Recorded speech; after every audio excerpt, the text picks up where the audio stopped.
Եվ այսպես Թուրքիայի օգտին աշխարհաքաղաքական ընտրություն կատարած Հայաստանին Ռուսաստանի Դաշնությունը անհրաժեշտ չէ։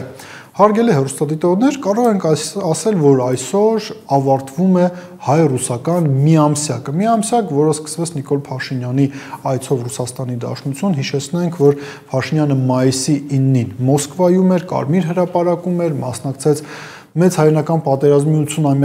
80-ամյակին նվիրված տոնական միջոցառումներին եւ դրանից էլ փաստացի սկսվեց հայ-ռուսական այս միամսյակը, որի շրջանակներում մենք նաեւ տեսանք ռուս պաշտոնյաների այցեր Հայաստանի Հանրապետություն, բայց նույն մայիսի 9-ի իրադարձությունների հետ կապված առանձնահատկությունը որն էր, ոչ միայն այն, որ Նիկոլ Փաշինյանը ի վերջո գնաց Մոսկվա, թեպետ երևի մինչև վերջին պահը շատերի համար անհայտ էր Փաշինյանը գնալու է թե ոչ, այլ նաև այն, որ հայկական զորախումբը չմասնակցեց Կարմիր հրապարակում տեղի ունեցած զորահանդեսին, թեպետ եկեք նաև անկեղծ լինենք, հարգելի հեռուստադիտողներ, մենք այնտեղ պետք է ներկայացված լինեինք իշխանությունների համար ավելի պարզ երևի բառապաշարով ասենք, որպես փայատեր, որտեղ հայ ժողովուրդը սովետական ժողովրդի մի մաս լինելով հերոսական պայքար է մղել նացիստական Գերմանիայի դեմ եւ հայկական դրոշը, հայկական զինանշանը պետք է որ անդադար բարձրացվեն Մոսկվայի Կարմիր հրապարակում տոնական շքերթների ժամանակ, բայց իշխանությունները այլ որոշում կայացրեցին, Փաշինյանի մամուլի խոսնակ Նազելի Բաղդասարյանն շատ կարճ մեկնաբանություն տվեց այս հարցի վերաբերյալ, ասաց որ նպատակահարմար չեն գտել, բայց ինչու նպատակահարմար չեն գտել, մանրամասները չներկայացվեց հենց այդ նույն ժամանակ Արծրուն Հովհաննիսյանի կերպարով Նիկոլ Փաշինյանը Հայաստանի հանրային հեռուստաընկերության եթերում փաստացի ֆաշիզմի ռեաբիլիտացիայով էր զբաղվում, պատմական միֆ էր անվանում այն, որ եթե մենք պարտվեինք Սովետական Միությունը պարտվել Ստալինգրադյան ճակատամարտում, ապա Թուրքիան կներխուժեր Հայաստան, ավելին, նաև նա ներկայացնում էր, որ գոյություն ուներ ինչ-որ մի ծրագիր Գերտրուդա անվանմամբ, որը եթե կյանքի կոչվել Թուրքիայի տարածքների հաշվին Գերմանիան ձևավորելու էր պատմական մեծ Հայաստան, այսինքն այն օր, երբ որ Փաշինյանը Մոսկվայում էր, Երևանում էստեղ այլ կերպարով նա արդարացնում էր, ռեաբիլիտացնում էր նացիզմը։ Հետո ինչի ականատես եղանք։ Ռուսաստանի Դաշնության արտաքին գործերի նախարար Սերգեյ Լավրովը ժամանեց Հայաստանի Հանրապետություն, Լավրովին օդանավակայանում չդիմավորեցին։ Մենք մանրամասն այս հարցին անդրադարձել ենք եւ եզրակացությունն այն էլ, որ քաղաքական որոշումից է կախված, քաղաքական նպատակահարմարությունից է կախված, թե որ պաշտոնյային ով է Հայաստանում դիմավորում եւ ինչ մակարդակով են դիմավորում Զվարթնոց օդանավակայանում։ Ավելին, Լավրովը նաեւ մի շարք արարողակարգային միջոցառումների մասնակցեց, բայց Արարատ Միրզոյանը չուղեկցեց Լավրովին, երբ որ նա օրինակ հաղթանակ զբոսայգում էր։ Ավելին հետագայում մենք իմացանք, որ ռուսական կողմը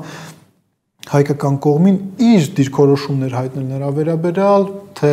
արժի արդյոք ընդունել 2026 թվականին եվրոպական համայնքի գագաթաժողովը Հայաստանում, մեղմ ասած ռուսական կողմը չէր ուզենա, որ իր համար թշնամական փաստացի կառույցի ներկայացուցիչները լինեին Հայաստանի Հանրապետությունում, բայց Հայաստանի Հանրապետության իշխանությունները ինքնիշխան որոշում կայացրեցին եւ Լավրովի Հայաստանից հեռանալուց ընդամենը 1-2 օր անց հայտարարեցին դրա մասին եւ նկատենք եւս մի կարեւոր նրբերանգ։ Լավրովն այստեղ ասում է ռուսական կողմի դիրքորոշումն է ներկայացնում եվրոպական համայնքի գագաթաժողովի վերաբերյալ, հետո Նիկոլ Փաշինյանը Թուրքիայի նախագահ Ռեջեփ Տայիպ Էրդողանի հետ հեռախոսազրույց է ունենում եւ մեր իշխանությունների լրատվական ծառայությունը պաշտոնական հաղորդագրության մեջ առանձնահատուկ նշանակություն է տալիս Էրդողանի խոսքերին կապված հենց այդ եվրոպական համայնքի գագաթաժողովի հետ, շնորհավորում է Հայաստանի գագաթաժողովը ընդունելու կապակցությամբ, այսինքն այստեղ եւս մենք տեսնում ենք, որ Ռուսաստանի եւ Թուրքիայի միջև ընտրելիս իշխանությունները ընտրեցին Թուրքիան։ Լավրովի այցից հետո մենք տեսանք, որ Հայաստան եկավ Վալենտինա Մատվիենկոն, Արարատ, ի տարբերություն Արարատ Միրզոյանի, Ալեն Սիմոնյանը հավանաբար ինչ-ինչ մտավախություններ ունենալով փորձում է ռուսական կողմի հետ կամուրջները վերջնականապես չայրի, անձնական կամուրջների մասին է խոսքը, դրա համար Վալենտինա Մատվիենկոյի դիմավորում է օդանավակայանում, անդադար ծաղիկներ է նվիրում ռուսական կողմին, բայց այդ ծաղիկների փնջերը, որոնք Միրզոյանը նվիրեց Մատվիենկոյին, դրանք եզակի բաներն են, որը ռուսական կողմը կարողացավ իր հետ Հայաստանից տանել Ռուսաստան որպես վերջնարդյունք իր այցերի։ Ոչ մեկի համար էլ գաղտնիք չէ, նաև մամուլում էր սրա մասին կային տեղեկություններ, որ ռուսական կողմը ուներ առնվազն ակնկալիքներ, որ կամ Լավրովը կամ Մատվիենկոն Հայաստանում պետք է բացեն Ռուսաստանի հյուպատոսությունը կապանում։ Ավելին, ըստ օդում կախված լուրերի, ռուսական կողմը նաև այս տեսակետը տարբեր եղանակներով հասցրել էր հայկական կողմի իր գործընկերներին, բայց մենք ինչի ականատես եղանք, ոչ միայն ռուսական հյուպատոսություն չբացվեց, այլ Լավրովի եւ Մատվիենկոյի այցի արանքում Գորիսում բացվեց Ֆրանսիայի պատվո հյուպատոսությունը։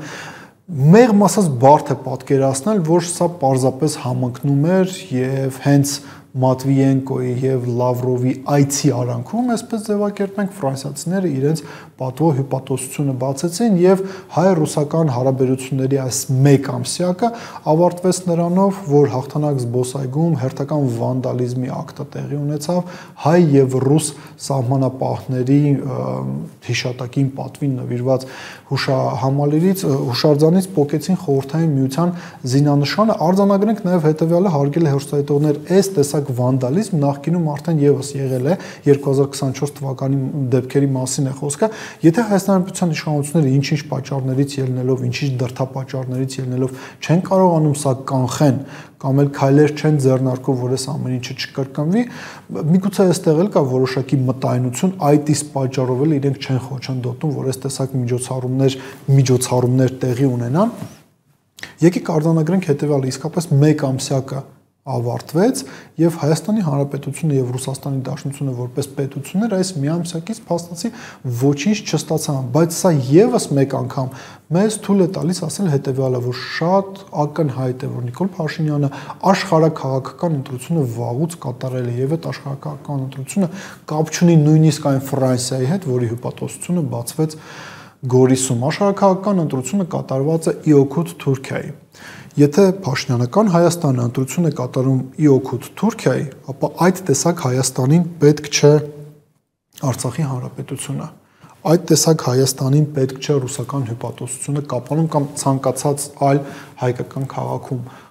այդ տեսակ Հայաստանին պետք չէ ռուսական սահմանապահ ծառայության զորախումբը, որը կա Հայաստանում, պետք չէ նաև 102-րդ ռազմաբազան, պետք չեն սովետական պատմագրությունը, սովետական շրջանից մնացած հուշարձանները։ Տրամաբանությունը Հայաստանի իշխանությունների հետևյալն է, որ Ռուսաստանից պետք է ընդամենը մեկ բան, իրենք պետք է փակեն հաշիվները, այսինքն տնտեսական կոոպերացիան պետք է շարունակվի ուղիղ այնքան ժամանակ, մինչև Նիկոլ Փաշինյանը տրամաբանական ավարտին չհասցնի Հայաստանի Հանրապետության ինտեգրումը թուրքական աշխարհի դրանից բխող բոլոր հետևանքներով։ Կրկին ասենք, հայկական իշխանությունների մոտեցումը հետևյալն է. մենք գնում ենք դեպի Թուրքիա, թուրքական աշխարհ,